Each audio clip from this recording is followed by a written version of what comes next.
শরীয়তপুরে গেছেন সম্ভবত গতকাল। যে বিভিন্ন জায়গা থেকে যে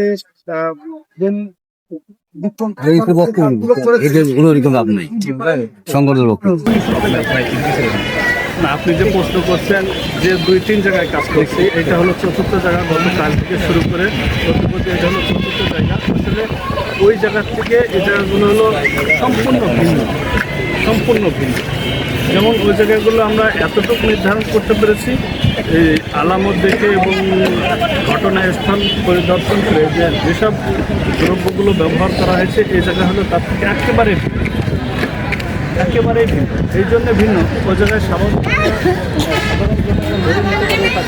সত্যিকার অর্থে ওই শরিয়াতপুর জাজিরা বলেন, নড়িয়া বলেন বা গোসাইহাট বলেন, এসব থানাগুলো করছে এগুলো মূলত ককটেল। কিন্তু এই জায়গাটা একটু ভিন্ন। এই জায়গাটা হলো আইন। আগেও বলছি, আবারও শেষে একই কথা আইয়ে দিয়ে ওগুলোর সাথে এগুলোর কোনো মিল। এটা কোন ধরনের, এটা কী ধরনের? এটা আসলে প্রাণঘাতী বোম। হ্যাঁ, এটা একটা সুইচের মাধ্যমে এটা দূর থেকে কন্ট্রোলিং ক্যাপাসিটি আছে।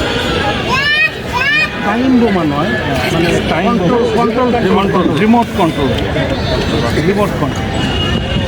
নামটা জানতে পারি আমি SI Shafiqul, anti terrorism unit, আসতে পারে নাই তাদেরই একজন থানা সদস্য এই যে আজকে সকালবেলায় এখানে বোমটা নিষ্ক্রিয় করা হয়েছে। মরণঘাতী একটা বোম ছিল। আমরা শুনতে পাইলাম যে এটা আপনার রিমোট কন্ট্রোল ছিল। খুব ভয়ানক একটা মরণঘাতী বোম ছিল। তাই আল্লাহ যা করে ভালোই করে, সেনাবাহিনী যৌথ বাহিনী এসে এটারে উদ্ধার করে এখানে এসে ব্লাস্ট করছে। তাতে আপনারা ভিডিওতে দেখতে পারলেন। ঠিক আছে, আপনাদেরকে বোম ছিল যে জায়গাটায়, সাবস্ক্রাইব করে লাইক কমেন্ট শেয়ার করে দেবেন বেশি বেশি করে। এই যে জায়গাটা বোম ছিল, বস্তা দিয়ে ফাটানো হয়েছে।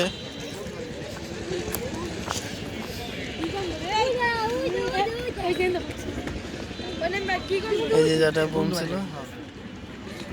এই যে বস্তা দিয়ে আটকে রাখছিল।